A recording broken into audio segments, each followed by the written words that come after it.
প্রিয় দর্শক বন্ধুরা, আশা করি সকলে ভালো আছেন। আজকে আপনার সাথে আমি হাজির হয়েছি আজিজ রিয়াদ নাটক আপডেট অফিস ইউটিউব চ্যানেল। সবাইকে জানছি স্বাগতম।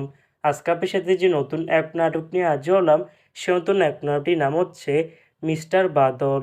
এই নাটকটির ভিতরে বরাবরের মতন অভিনয় করতে দেখা যাবে জিও হক পলাশকে ও পারসা ইভানাকে। বরাবরের মতন এই নাটকটি চিত্রনাট্য ও পরিচালক হয়েছেন আশরাফুজ্জামান। ইতিমধ্যে কিন্তু এই নাটকটি কিন্তু অলরেডি কিন্তু বেশ কিছু পোস্টে কিন্তু অনেকদিন আগে থেকে আমাদের মাঝে রিহার্সাল করা হয়ে গেছে, তাও দেখতে পাচ্ছেনই অসাধারণ হয়েছে পোস্টারগুলো। অবশেষে এই নাটকটি ইউটিউব পর্দায় আসতে যাচ্ছে খুবই শীঘ্রই। এই নাটকটি কিন্তু একটি টিআর প্রকাশ করা হয়েছে আমাদের মাঝে, তাও দেখতে পাচ্ছেনই।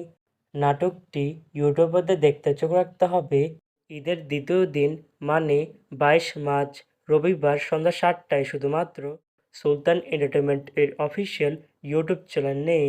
মিস্টার বাদল শিরোনামের এই নাটকটি দেখার জন্য কারা কারা অপেক্ষা আছেন সেটি কিন্তু অবশ্যই কমেন্ট করে জানাতে পারেন। আর এরকম নতুন নতুন একক নাটক, ওয়েব ফিল্ম, ওয়েব সিরিজ অথবা ধারাবাহিক নাটকের আপডেট ভিডিও পেতে এখনই চ্যানেলটিকে সাবস্ক্রাইব করে রাখতে পারেন। পাশে থাকা বেল আইকনটিকে অন করে রাখতে পারেন। তাহলে নতুন নতুন একক নাটকের আপডেট ভিডিও যাবে সবার আগে সর্বপ্রথম। চাইলে আমাদের একটি ফেসবুক পেজ ফলো করে রাখতে পারেন। ফেসবুক পেজটা আমি লিঙ্ক দিয়ে রেখেছি পিন কমেন্টে অথবা ডিসক্রিপশন বক্সে। ধন্যবাদ সবাইকে।